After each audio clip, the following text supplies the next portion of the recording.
हा आडोशी आडोशी इथे काय आता फाटे तोडायला फाटे कुठेपर्यंत जाता कोण तुम्ही? इकडेच त्या उमराच्या झाडांपर्यंत कधी वरती गेलात का?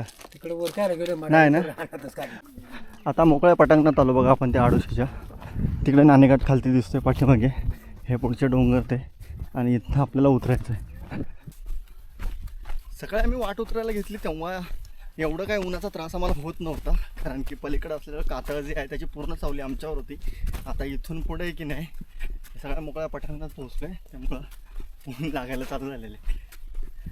मला नाही वाटत की बोराण्याचं दार उतरत असताना आपल्याला त्रास होईल उन्हाचा, कारण की ती पूर्ण घळीत आहे ना वाट, त्यामुळे तिथं देखील आपल्याला सावलीत सापडेल.